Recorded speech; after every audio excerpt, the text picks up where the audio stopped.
As we've been hearing, the Prime Minister has ordered the Department for Transport to carry out a review into the use of low traffic neighbourhoods.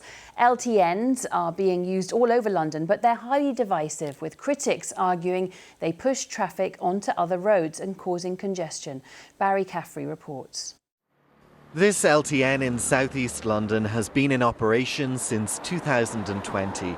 Residents say it's changed how they live and how they use their car.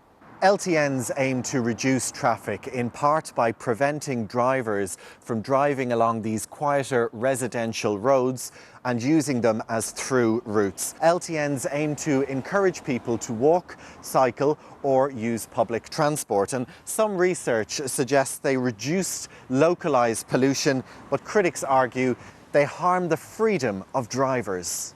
No one's around here driving for fun. They're driving because they need to get to places. They need to get to work, to get their children to schools.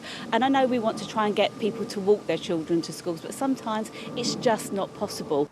The Low Traffic Neighbourhoods scheme has divided opinion here. Rush hour, the aggression is beyond acceptable.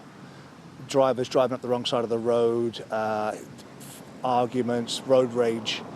I've got a granddaughter, and I don't want her to end up like I did with lung cancer. So I think people's health comes before access to using the motor car all the time. Well, I know some of my neighbours think it's a good idea, but I don't, because it takes me longer to get to the supermarket, to get to work, to get to my family, and how that helps the environment, I do not know. If I'm spending more on petrol and more time travelling, it doesn't make sense. The Prime Minister has said he's ordered a review to see how LTNs were working.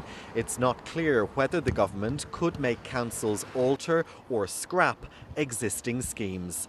Barry Caffrey, BBC London. Rail passengers